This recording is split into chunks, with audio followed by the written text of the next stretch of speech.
Hi guys, welcome back. Here's section 5.1. We are on example number 7. This is the last way we are learning to simplify trigonometric functions or expressions, trigonometric expressions.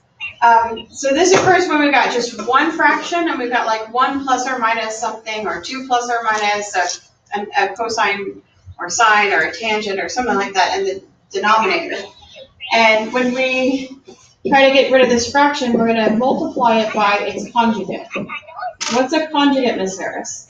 That's the where you keep the first term and the second term the same. The only thing that changes is your sign. So instead of 1 plus cosine, I'm going to do 1 minus cosine x for both of these. Okay? So 1 times 1 minus cosine x is just 1 minus cosine x. In the denominator, I got 1 times 1 is 1. The cosine x and minus cosine x cancel each other out, and then I've got minus cosine squared x. 1 minus cosine squared x, we know from our Pythagorean theorem, is sine squared x. If you don't believe me, go look at example number 4's video, and you'll see how that's the case. Hopefully by now you're catching on to that one. All right, now that I just have an unmarried single expression in the denominator, I can split this fraction up. So this is the same thing as 1 over sine squared x minus cosine over sine squared x.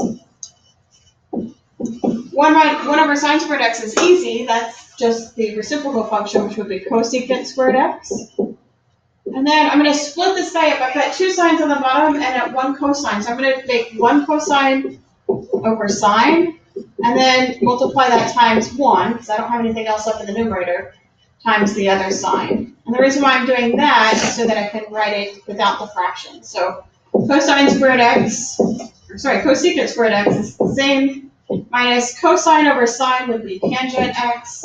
1 over sine, again, that's a reciprocal function, that's cosecant x. All right, for B, again, we're going to start with our original fraction, cosine squared x over 1 minus sine x, and we're going to multiply it by the conjugate of the denominator. So 1 plus sine x over 1 plus sine x. So distributing this guy, in fact, for this one, it's even easier if you don't distribute it. So I'm going to just leave it as cosine squared x over 1 plus sine x. Don't stress out. If you do, if your natural instinct is to go ahead and distribute it, you'll just have to factor it back out later for this particular problem. So you will get to the right answer even if you multiply these guys out in the beginning. All right, let's double distribute this denominator. 1 times 1 is 1. Sine x minus sine x cancel out, and then I've got minus sine x times sine x is minus sine squared x. So this is cosine squared x over 1 plus sine x. In the denominator, I got 1 minus sine squared x. That's the same thing as cosine squared x from the Pythagorean identity. And then my cosine squared x is canceled, and so my final simplified form is 1 plus sine x.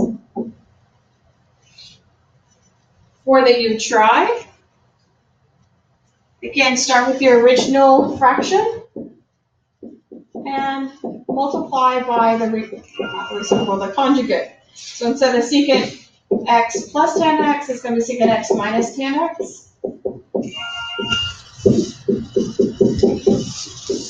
So in the numerator, I've got 4 times secant x. I'm going to go ahead and distribute this time, minus 4 times tan x. In the denominator, I've got secant times secant, that's secant squared x. And then I got secant x negative tan x, that's negative secant tan x. And secant x tan x, that's positive secant tan x. Those two guys will cancel each other out because of the conjugate. And then tan x times negative tan x would be negative tan squared x. Now we've got an identity that says tangent squared x plus 1 is secant squared x. But we want secant squared x minus tan x. So let's move this tangent squared x over. And that tells us 1 is equal to secant squared x minus tangent squared x.